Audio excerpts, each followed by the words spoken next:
Hi guys, welcome back to my YouTube channel and I hope you're in great health guys. So in this video I will be telling you IELTS writing, vocabulary and synonyms.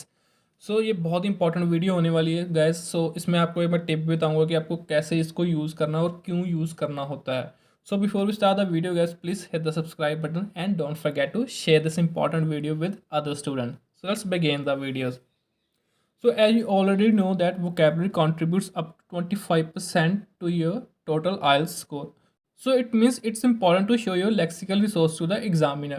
But a lot of students think कि उनको बहुत ही ज़्यादा heavy words या difficult words use करने पड़ेंगे ताकि उनको vocabulary के या लेक्सिकल रिसोर्सेज के बैंड मिले या मार्क्स मिले. ऐसा नहीं होता कि आपको बहुत ही डिफ़िकल्ट या बहुत ही हैवी वर्ड यूज़ करने हैं. उसका मतलब होता है कि आपको डिफरेंट सिनोनिम्स यूज़ करने होंगे.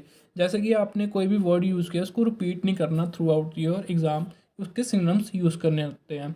फॉर एग्जांपल हम वर्ड लेते हैं मैनी, जो कि बहुत ही कॉमनली यूज़ होता है हमारे पूरे आईएलटीएस एग्ज़ाम में, चाहे वो स्पीकिंग हो चाहे वो राइटिंग हो. तो बहुत ही जो हमारी डेली लाइफ में बहुत ही यूज़ होता है. तो ये नहीं कि आपको पूरे पैराग्राफ में आप उसको लिख रहे हैं तो बार बार आप मैनी लिखेंगे, उसके सिनोनिम्स यूज़ करें. अब टीन हो गया, सेवरल हो गया, मल्टीफेरिस हो गया, तो ऐसे उनको लिखें. ये होता है हमारा लेक्सिकल रिसोर्सेज, ये होती है हमारी वोकेबलरी. ये नहीं कि हमने डिफ़िकल्ट बहुत ही डिफ़िकल्ट वर्ड्स यूज़ करने हैं या बहुत ही अनकॉमन वर्ड यूज़ करने हैं, ऐसा कोई सीन नहीं होता. सो मेक श्योर कि आप इनको सही तरीके से यूज़ करें.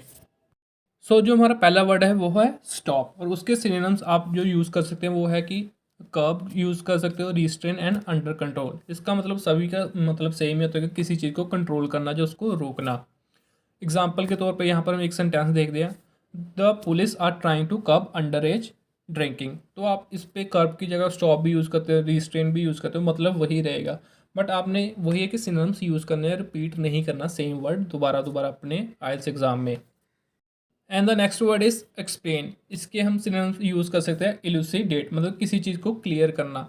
तो यहाँ पे मैंने एक सेंटेंस लिखा आपके लिए एग्जाम्पल के तौर पे, the reason for the change in weather conditions have been elucidated by several scientist. मतलब उसको क्लियर किया गया, उसको एक्सप्लेन किया गया है. जो वेदर कंडीशंस चेंज हो रही है, काफ़ी ज़्यादा जो साइंटिस्ट उनके द्वारा उसको एक्सप्लेन किया गया है. नेक्स्ट जो कॉमन वर्ड है वो है हमारा मॉडर्न. मॉडर्न वर्ड है, जब मॉडर्न एरा हम बहुत ही यूज़ करते हैं, तो इसके हम इंस्टेड ऑफ मॉडर्न या मॉडर्न एरा हम यूज़ कर सकते हैं कंटेम्प्रेरी और कटिंग एज. ये दोनों वर्ड बहुत ही अच्छे हैं, तो आप इनको यूज़ कर सकते हैं अपने एग्ज़ाम में.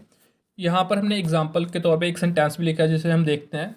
इन this cutting edge era a large number of people are observe to be careless of their health as they eat unbalanced diet.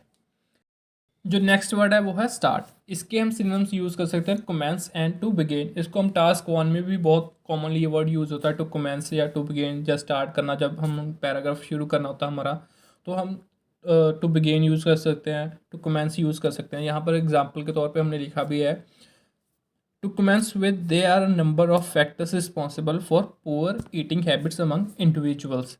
तो हम ऐसे यूज़ कर सकते हैं इसको. जो नेक्स्ट कॉमन वर्ड है हमारा वो है many.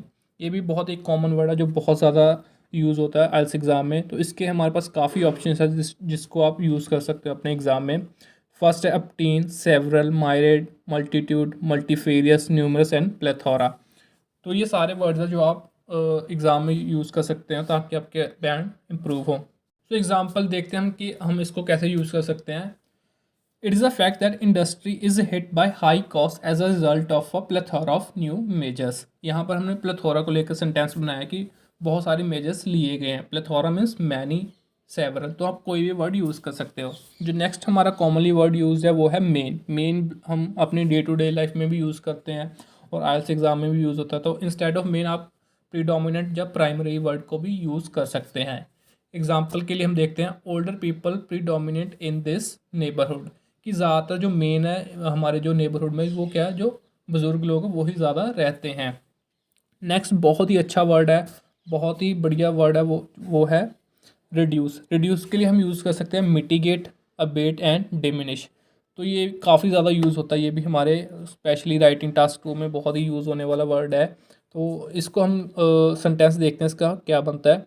There various measures that governments and individuals could take to prevent or at least mitigate climate change. कि यहाँ पर हमने वही बताया कि जो गवर्नमेंट या इंडिविजुअल है वो काफ़ी ज़्यादा स्टेप्स ले सकते हैं, एक्शंस ले सकते हैं ताकि हम जो क्लाइमेट चेंज हो रहा है उसको कम कर सकें। जब भी हमने वर्ड यूज़ करना रिड्यूस या कम कर सकते हैं, तो हम मिटिगेट को यूज़ कर सकते हैं, अबेट को यूज़ कर सकते हैं। तो आपका ऑप्शन आप कोई भी यूज़ करें, बार बार एक ही वर्ड यूज़ ना करें। And the next word is erase. Erase के लिए हम यूज़ कर सकते हैं इराडिकेट। तो ये बहुत ही बढ़िया वर्ड है। तो इसका हम एग्जांपल देखते हैं। Government's ambition is to eradicate poverty, कि जो गवर्नमेंट का एम्बिशन वो क्या है कि जो पॉवर्टी है उसको इरेज कर दे, मतलब ख़त्म कर दे। तो आप इसको भी यूज़ कर सकते हैं। And the next word is consequences. तो इसके लिए हम यूज़ कर सकते हैं रेपरकशंस, रेमिफिकेशन एंड आउटकम। तो ये बहुत ही बढ़िया वर्ड्स हैं और ये काफ़ी यूज़ होता है, तो आप इनमें से कोई भी यूज़ कर सकते हैं। एग्जाम्पल देखते हैं हम। Changes in the industry had major repercussions for the local community, कि जो भी इंडस्ट्री में चेंजेस आए हैं वो क्या कह रहे हैं, उसको कॉन्सिक्वेंसेज या उसके रिजल्ट्स क्या हुए ज़्यादातर लोकल कम्युनिटी पर देखने को मिले हैं। जो नेक्स्ट वर्ड है वो है इम्पॉर्टेंट और उसके सिनोनिम्स है pivotal, imperative, crucial and vital. तो इनको आप कोई भी यूज़ कर सकते हो। और एग्जांपल के तौर पे जैसे लिखा हमने, water is imperative for survival, कि जो पानी है हमारा, जो वाटर है बहुत ही इंपॉर्टेंट है हमारे सर्वाइवल के लिए। नेक्स्ट बहुत ही बढ़िया वर्ड है वो है इंक्रीजिंग। इंक्रीज के लिए हम यूज़ कर सकते हैं burgeoning, mushrooming, escalating and proliferating. तो ये बहुत ही बढ़िया वर्ड्स हैं।